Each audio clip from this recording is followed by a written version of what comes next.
உங்களை நம்பி இந்த களத்தில் நிறுத்திருக்கிற உங்கள் வீட்டு பிள்ளை என் தாய் தமிழ் உறவுகளே, வழக்கறிஞர் ரம்மானாகி நான் உங்களிடம் வாக்கு கேட்டு வந்திருக்கிறேன். நாங்கள் கேட்டு வந்திருப்பது வாக்கை அல்ல. தயவு செய்து புரிந்து கொள்ளுங்கள் எங்கள் உறவுகளே, மூத்தவர்களே, பெற்றோர்களே, பெரியவர்களே. நாங்கள் உங்களிடம் கேட்டு வருவது வாக்கை அல்ல, அடுத்த தலைமுறை பிள்ளைகளின் வாழ்க்கை என்பதை புரிந்து கொள்ளுங்கள். ஏன் நாட்டு மகிழ்ச்சிக்கு வாக்களிக்க வேண்டும் என்று சிந்தித்து பாருங்கள். இதே குளித்தலை சட்டமன்ற தொகுதியிலே 1957 ஒரு கருணாகம் வென்று தமிழ்நாட்டு அரசியலை நாசப்படுத்தியது. கண்ணகர் காமராஜர் இந்த மண்ணிலே கொடுத்த புனிதமான தூய அரசியலை அழித்து ஒழித்து கருவாத்துக்காரி மகன் என்றும் கருத்துவ நிறுத்த உணர்வு காரன் என்றும் இழிவாக பேசி வங்கியில கோடி கோடியாக பணம் வைத்திருக்கிறார். அங்கே சொத்து இருக்கிறது, இங்கே மாறமாறி இருக்கிறது என்று பச்சை பொய்யை பேசி இந்த குளித்தலை தொகுதி மக்களை ஏமாற்றி வென்று சட்டமன்றத்திற்கு சென்று அதன் பிறகு இன்றைக்கு உலகமே கண்டிராத விஞ்ஞான ஊழலை படைத்த கருணாநிதி அரசியல் அடிச்சுவடை துவங்கிய இந்த குளித்தலையில் இருந்து அந்த கேடுகட்ட அரசியலை மாற்றுவதற்காக எங்கள் அண்ணன் சின்னவன் சீமானவர்களால் இந்த தொகுதியிலே உங்களை நம்பி களமிறக்கப்பட்டிருக்கிறேன். அன்றைக்கே தாய் தமிழ் உறவுகளே, இந்த குளித்தலை தொகுதியின் வெற்றி என்பது இந்த திருட்டு திராவிட அரசியலுக்கு முடிவுகளாக இருக்க வேண்டும் என்று உங்களுடைய வாக்கு கேட்டு வந்திருக்கிறோம். ஏன் நீங்கள் நாட்டு வளர்ச்சிக்கு வாக்களிக்க வேண்டும், உங்கள் பிள்ளை நன்மாரை சட்டமன்ற உறுப்பினராக்க வேண்டும் என்று சிந்தித்து பாருங்கள். இதோ நம்முடைய சகோதரர்கள் சொன்னார்கள், நீங்கள் கண்கூடாக பார்த்தீர்கள். இந்த குளித்தலை சிவாஜி பகுதியில் மலை குவாடுகளை உடைத்து விட்ட ஒரு சட்டமன்ற உறுப்பினர் அந்த பத்திரிகை ஊடகம் பக்கம் பக்கமாக எழுதுகிறது. இது தலைப்பு செய்தியாக போட்டுக் கொண்டிருக்கிறது. திருவரங்கம் தொகுதி சட்டமன்ற உறுப்பினர் பழனியாண்டி மலையை உடைத்து இயற்கை வளத்தை கொள்ளெடுத்துக் கொண்டிருக்கிறார். தட்டு கேட்க போன செய்தி எடுக்க போன பத்திரிகையால் தாக்கப்பட்டிருக்கிறார். அந்த பழனியாண்டிக்கு இந்த காவல்துறை பதிவு செய்த வழக்கு பிணையில் விடும் குற்றம். பிணையில் விடும் குற்றம். அடி எப்படிப்பட்ட அடி? தொலைக்காட்சியில் பார்த்தீங்க. பள்ளியாண்டியோட மகன் எப்படி மிரட்டினாரு? ஒருத்தர் கேட்கல. பிணையில் விடும் குற்றத்தில் வழக்கு பதிவு செஞ்சு நீதிமன்றத்துக்கு போனாரு. வெட்கக்கேடு. நான் ஒரு வழக்கறிஞராக கண்கூடாக பார்த்தேன். நீதிமன்றத்திற்கு வருகிறார், பிணை மனுவை கொடுக்கிறார். பிணை மனு ஏற்பதற்கு மணி 3 மணி ஆகும். அது வரைக்கும் அரசு வழக்கறிஞரோட அறையில குழு ஏசியறையில போய் உட்கார்ந்து போன இந்த பழனியாண்டி போன்றவர்கள் தான் இந்த மண்ணில் அரசியல் செய்ய வேண்டுமா? ஆனால் இன்னொரு பக்கம் உங்களுக்கு எல்லாம் தெரியும், 5 ஆண்டுகளுக்கு முன்பு இதே குளித்தலையில எங்கள் உறவுகள் இன்றைக்கு வாழ்ந்திடும் கண்முன்னே மறைந்து போன மாபெரும் மகத்தான தலைவன் ஐயா நல்லகண்ணு அவர்கள் பாராட்டு நடத்தினாரு. எதற்கு? எங்கள் பிள்ளைகள் இந்த காவிரி ஆற்றில் மணல் கொள்ளையடிக்கப்படுகிறது என்பதை தடுத்து போராடிய எங்கள் பிள்ளைகள் பிணையில் விட முடியாத குற்றத்தில் கைது செய்யப்பட்டு சிறைச்சாலையில் அடைக்கப்பட்டார்கள். சிந்தித்து பாருங்கள். மணல் திருட்டை தடுத்த நாற்பது பிள்ளைகள் கைது செய்யப்பட்டு சிறையிலே இருக்கிறோம். மீட்டெடுக்க முடியாத இயற்கை வளமான மலைகளை உடைத்து திருடிய இந்த கொள்ளை கூட்ட கும்பல் பிணையிலே வெளியே வருகிறது. அப்ப யாருக்கு நீங்கள் வாக்கு செலுத்தியிருக்கிறீர்கள்?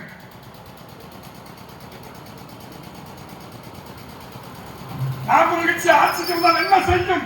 இந்த மன்னார் வெற்றி விட்டால் என்ன செய்வான்? நிச்சயம் செய்வோம். இந்த வரலாற்றை மாற்றுவ உறவுகளை எழுதி வைத்துக் கொள்ளுங்கள்.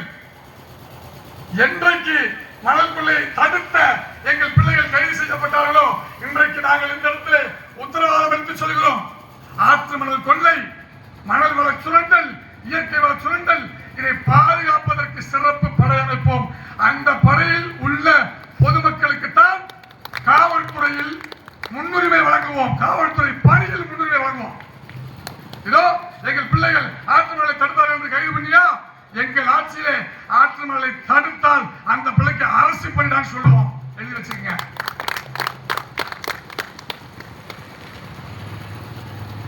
எல்லாத்தையும் வளர்த்து விட்டார்கள். நம்முடைய பெரியோர்களை பிடிக்க வைத்து அழித்தார்கள். பெண்களை தொலைக்காட்சி பெட்டிக்கு அடிமையாக்கி அழித்தார்கள்.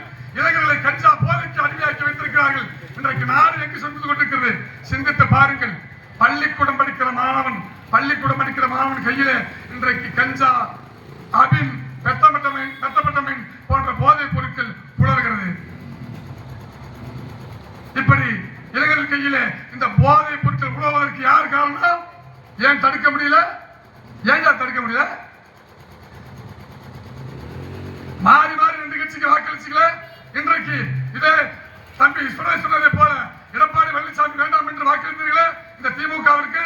இந்த திமுக இன்றைக்கு சகல சக்தியோடு இருக்கிறாரு செந்தில் பாலாஜி. இன்னைக்கு என்ன பண்ணிருக்காரு உங்க தொகுதியில? நம்ம தொகுதியில் என்ன பண்ணிருக்காரு?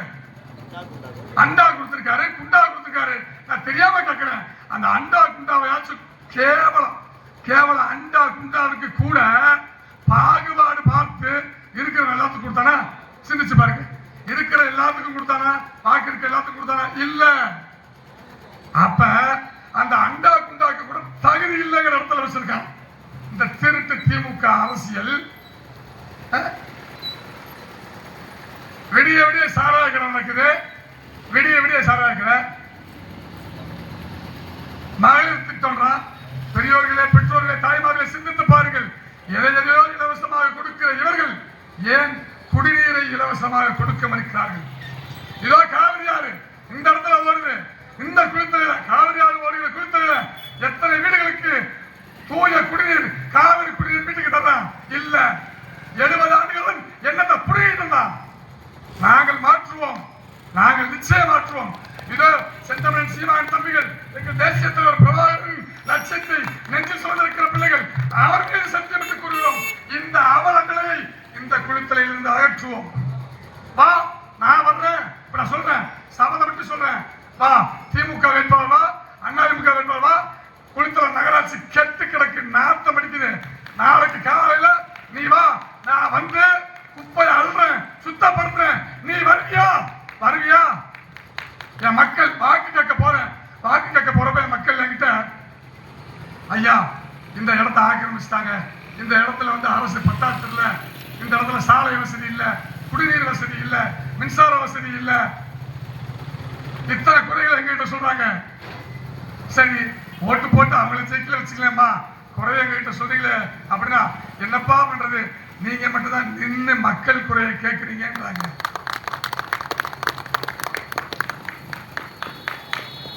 இப்படி இந்த மண்ணை சுரண்டி கொழுத்து அழித்து ஒழித்த இந்த இருவரும் திராவிட கட்சிகளுக்கும் இந்த பூதங்களுக்கும் உங்கள் வாக்கா?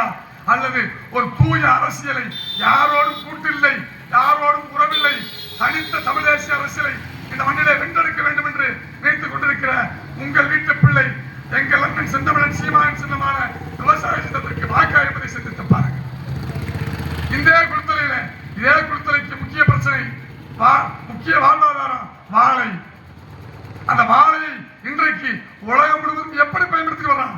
வாழைய நீங்க வெறும் வாழைன்னா வாழைப்பழம், நம்ம எல்லாம் வாழைத்தண்டை கூட தூக்கி போட்டுறோம், வெட்டி தூக்கி போட்டுறோம். இன்னைக்கு அந்த வாழையில தான் மருந்து பொருள் தயாரிக்கிறான், நார் பிரித்து சேலை தயாரிக்கிறான், போர்வை தயாரிக்கிறான், மருந்து பொருட்கள் தயாரிக்கிறான், வாழைத்தண்டு வாழைப்பூ விழுந்து மருந்து பொருள் தயாரிக்கிறான். அப்ப ஒரு பொருளை மதிப்பு கூட்டப்பட்ட பல பொருளாக பிரித்து அதை உலக நாடுகளுக்கு ஏற்றுமதி செய்ய வேண்டும் என்கிற நிலையை ஏன் இவன் சிந்திக்கல? ஒரே காரணம், செஞ்சுட்டா உங்க மண்ணுல குளித்தலையில ஒவ்வொரு விவசாயியும் கோடீஸ்வரனா இருப்பாங்க. அப்ப நீங்கள் கோடீஸ்வரர் ஆகிவிட்டால், நீங்கள் தற்சார்பு வாழ்க்கையை வாழ்ந்து விட்டால், இந்த திருட்டு திராவிட நாடுகள் ஆந்திராவுக்கு அடித்து துரத்தப்பட்டு விடுவார்கள். இந்த மண்ணை நாம் ஆள முடியாது. அப்ப விவசாயத்திலிருந்து வெளியேற்று.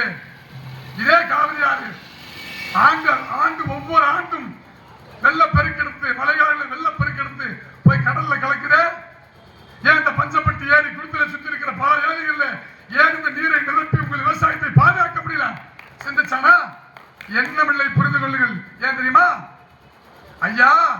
நீங்க பசியோட இருந்தா தான் ஐயா அவன்கிட்ட கையேந்தி நின்றுகிட்டே இருப்பீங்கிறது அவனுக்கு தெரியுங்க ஐயா, அவனுக்கு தெரியும். நீங்க உங்களோட ஆறு, குளங்கள், ஏரிகள் தூர்வாரப்பட்டு தூய்மைப்படுத்தப்பட்டு நீர் சேமித்து வைக்கப்பட்டால் நீங்க உங்க ஊர்லயே விவசாயம் பார்த்துக்கிட்டு ரொம்ப துணிச்சலா நான் தானே அந்த காட்டுக்கு ராஜான்னு வாழ்ந்துகிட்டு இருப்பீங்க ஐயா. ஆனா நீங்க அப்படி இருந்துட்டா அவனுக்கு பிச்சை போடுற பன்னாட்டு பெருமுதலாளிகள் இருக்கா பாருங்க, அந்த பன்னாட்டு பெருமுதலாளிகள் அவன் வந்து பிழைக்க முடியாது ஐயா. இந்த குளித்தலை விவசாயம் சார்ந்த பகுதியாக இருந்த இந்த குளித்தலை இன்னைக்கு எத்தனை பேருந்து உங்களுக்கு இங்க இருந்து வேலைக்கு அழைச்சிட்டு போகுது பாத்தீங்களா ஐயா. அந்த பேருந்துல வேலைக்கு போற நீங்க எல்லாம் வேலைக்கு போகாம குளித்தலைக்குள்ளேயே இருந்து விவசாய வேலையை பார்த்துட்டு இருந்தா அந்த முதலாளி எப்படிங்க ஐயா பிழைப்பா? அவன் எப்படிங்க ஐயா இந்த திமுக அதிமுக ஜெயிக்க பணம் கொடுப்பா? அதுக்கு தாயா அவன்லாம் உங்க ஊர்ல விவசாயம் இருக்கக்கூடாது, உங்க ஊர்ல இல்ல எந்த ஊர்ல இருக்கக்கூடாது. இதுதான் பெரிய முதலாளியோட கனவுங்க ஐயா. அந்த கனவுக்கு ஏவல் வேலை செய்யறாங்க ஐயா இந்த திருட்டு திமுக அதிமுக ரெண்டு திராவிட கட்சிகளும் இருக்குதுங்க ஐயா. இன்றைக்கு 1.3 3.8 8.3 இந்த வளர்ந்துட்டு வர்றாங்க. இந்த சீமான் அப்படின்ற ஒரு தலைவன் வளர்ந்துட்டு வர்றாரு. இந்த தலைவனை ஒரே பாய்ச்சல்ல அவரை வெற்றி பெற வைத்து கொண்டு வரக்கூடாது ஐயா. இந்த ரெண்டு திருட்டு திராவிட கும்பல்களும் இன்னைக்கு இந்த இந்தியாவை அடைய வைத்த மோடி கும்பலும் புதுசா ஒருத்தனை இறக்கி விட்டுருக்காங்க ஐயா. அவன் ஐயா சொன்னா இலவசத்தை கொடுத்து நாட்டை கெடுக்கிறாங்கன்னு சொன்னாங்க ஐயா. இன்னைக்கு நீங்க என்னையா பெண்களுக்கு பேருந்து இலவசம், நாங்க ஒட்டுமொத்தமா எல்லாருக்கும் பேருந்து இலவசம் சொல்றாங்க ஐயா. சிந்திச்சு பாருங்க ஐயா. இவனா மாத்துவா?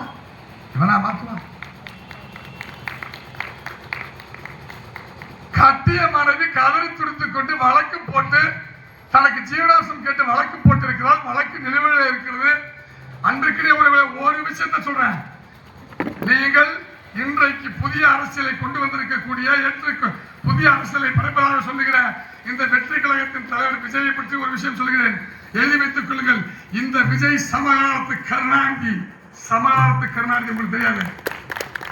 எவ்வளவு துணிச்சல் இருந்தா பத்திரிகை ஊடகங்கள் விவாதிக்குது. அவருடைய குடும்ப சூழல், குடும்ப பிரிச்சிருக்கு, மனைவி வழக்கு போட்டிருக்காங்க, செய்தி போது 2 நாள்ல மனைவி இருக்கும் போது யாரை வைத்து விமர்சிக்கப்படுகிறோமோ அந்த நடிகையை நீ கூட்டிக்கிட்டு ஒரு பொது நிகழ்ச்சிக்கு கலந்துக்கிறனா, இது கருணாநிதி 60களில் செஞ்ச திருட்டு அயோக்கியத்தனம். அந்த வேலையை இன்னைக்கு செஞ்சுக்கிட்டு இருக்காங்க. அப்படிலாம் இல்ல, எல்லாம் மாறிடுச்சு. உங்கள் பிள்ளைகள் உரிமையோடு கேட்கிறோம். எங்கள் பெரியோர்களை, பெற்றோர்களை, தாய்மார்களே, இவ்வளவு நேரம் எங்களுடைய குரலை கேட்டிருக்கும் உங்களிடம் நாங்கள் கேட்பது உண்மையிலேயே உங்கள் பிள்ளைகள், உங்களுடைய பேர பிள்ளைகள் அனைவருடைய எதிர்கால வாழ்க்கை. 50 வருஷத்துக்கு முன்னாடி, ஏன் 20 வருஷத்துக்கு முன்னாடி இந்த காவிரி ஆற்றுல போய் நீங்க எல்லாம் குளிச்சீங்களா இல்லையா? எங்களை கூட்டி போய் குளிக்க வச்சீங்களா இல்லையா? நான் குழந்தையாக இருக்கும் போது, எங்களை போன்ற சமகாலத்தில் குழந்தையாக இருக்கும் போது கூட்டி போய் குளிக்க வச்சீங்களா இல்லையா? இன்னைக்கு காவிரி ஆற்றுல போய் குளிக்க முடியுமா? எத்தனை சாவு! அங்கங்கே பள்ளமாக ஆற்று மணலை கொள்ளையெடுத்து வைத்திருக்கிறார்களே. இந்த நிலையை உருவாக்கியா நீங்க? உங்க அப்பா, அதாவது எங்க அப்பா, எங்க தாத்தா 2 தலைமுறை செய்த தவறு 200 தலைமுறைக்கு பாலா போக வச்சுட்டீங்க ஐயா. இந்த நாட்டை அதை மீட்டெடுக்க உங்க பிள்ளைங்க உங்ககிட்ட வந்து நிக்கிறோம். விவசாய சின்னத்துக்கு வாக்கு கேட்டு வந்து நிக்கிறோம். உங்கள் பிள்ளைகளுக்கு நீங்கள் தயவு செய்து அடுத்த தலைமுறை பிள்ளைகள் இங்கே தற்சார்பு நிலையோடு வாழ, இந்த மண்ணிலே ஒரு மாபெரும் புரட்சி செய்தானே மாவீரன் பகத்சிங், அவருடைய கனவு என்னவென்று கேட்கிறார்கள். உறவுகளே, உங்களுடைய கனவு என்ன என்று கேட்கிறார்கள். மாவீரன் பகத்சிங் சொல்லுகிறான், ஒரே ஒரு வரிதான்: பாலுக்கு அழாத குழந்தையும் கல்விக்கு ஏங்காத மாணவனும் வேலை கேட்டு அலையாத இளைஞனும் உள்ள இந்தியாவை படைக்க விரும்புகிறேன் என்று தன்னுடைய கனவை சொன்னான். இதேதான் எங்கள் லட்சியமும். மாபெரும் புரட்சியாளர் பகத்சிங்கின் லட்சியம் தான் எங்கள் லட்சியமும். பாலுக்கு அழாத குழந்தையும் கல்விக்கு ஏங்காத மாணவனும் வேலைக்கு அலையாத இளைஞனும் உள்ள புதிய தமிழ்நாட்டை, தமிழ் தேசிய அரசியலை இந்த மண்ணில் படைப்பதற்காகத்தான் உங்கள் பிள்ளைகள் இந்த 2026 தேர்தல் களத்திலே தமிழ்நாட்டிலே 234 பேரும் தனித்து களம் காணுகிறோம் உங்களை நம்பி. அந்த வகையில் இந்த குளித்தலை சட்டமன்ற தொகுதியிலே உங்கள் வீட்டு பிள்ளையாகிய நான் களம் காணுகிறேன். உங்களோடு நின்றிருக்கிறேன். எல்லா போராட்டங்களும் கலந்து கொண்டிருக்கிறேன். இதே கரூரிலே அமராவதி ஆற்றிலே சீமை கருவேல முட்கள் ஆக்கிரமித்திருக்கின்றன என்று கூறி பொதுநல வழக்கு கொடுத்திருக்கிறேன். இதேபோல் காவிரி ஆற்றிலே மணல் திருட்டை கண்டித்து கைது செய்யப்பட்ட எங்கள் பிள்ளைகளை எங்களோடு சேர்ந்த சக உறவுகளை அவர்களுக்காக வழக்கு நடத்தி மீட்டிருக்கிறேன். பல்வேறு பொதுநல விஷயங்களை பங்கெடுத்திருக்கிறேன். பல போராட்டங்களை சந்தித்திருக்கிறேன். நான் சத்தியமிட்டு கூறுகிறேன், நான் எங்கள் தலைவர் பிரபாகரன் மீது தேசிய தலைவர் பிரபாகரன் மீது சத்தியமிட்டு கூறுகிறேன், நான் உங்களுடைய வாக்குகளால் வெற்றியடைய செய்து இந்த குளித்தலை சட்டமன்ற தொகுதியின் சட்டமன்ற தொகுதியின் உறுப்பினராக பொறுப்பேற்ற நாளிலிருந்து ஏன் இந்த களத்திலிருந்தே கூறுகிறேன், நான் ஒருபோதும் லஞ்சம் கையூட்டு பெறமாட்டேன். நான் உறுதியளிக்கிறேன். ஆட்சிமன்ற கொள்ளைக்கு துணை போக மாட்டேன். உறுதியளிக்கிறேன். மலை திருட்டை குவாரிகளை இழுத்து மூடுவேன். உறுதியளிக்கிறேன். இந்த வாழை விவசாயத்தை, இயற்கை விவசாயத்தை நிச்சயம் பாதுகாத்து மீட்டெடுத்து அதை வெளிநாடுகளுக்கு ஏற்றுமதி செய்து இந்த குளித்தலை தொகுதியை ஒரு மாபெரும் வளமிக்க தொகுதியாக மாற்றி காட்டுவேன் என்று உங்கள் மீது நான் வீட்டுக்கு அன்பு கடந்த உறுதியேற்றுக் கொள்கிறேன் உறவுகளே. ஆகவே நீங்கள் வருகிற 23 மறவாமல் நீங்கள் வாக்களிக்க வேண்டிய சின்னம் இதோ எங்கள் அண்ணனே சின்னமாக இருக்கிறார். இது தமிழ் தேசிய இனத்திற்கு கிடைத்த மாபெரும் வெற்றி. பாருங்கள், அந்த ஏற்கலப்பையை எங்கள் அண்ணன் செந்தமிழன் சீமான் தான் சுமந்து நிற்கிறார். இந்த நாட்டிலே ஏழை விவசாயி என்று சொல்கிறார்களே, விவசாயி மட்டும் எப்படி ஏழையாகி போனான் என்று கேள்வி கேட்ட எங்கள் அண்ணன் சீமான் அந்த ஏற்கலப்பையை தோளில் சுமந்து அவருடைய எண்ணமே சின்னமாக இருக்கிறது. அந்த ஏற்கலப்பை சின்னத்திற்கு வாக்களித்து என்னை வெற்றி பெற செய்யுங்கள். உங்கள் பிள்ளையாக உங்களோடு அனைத்துக்கும் தோல் நின்று இந்த குளித்தலையை மிக அழகான நாகரிகம் மிக்க, இயற்கை வளம் மிக்க, கொலை கொள்ளை திருட்டு கற்பழிப்பு இல்லாத ஊராக, வளம் கொளிக்கும் ஊராக மாற்றி காட்டுவேன். இது எங்கள் தலைவர் மீது சத்தியம். நன்றி, நன்றி. தமிழ்தாய் வாழ்க, தலைவர் பிரபாகரன் வாழ்க.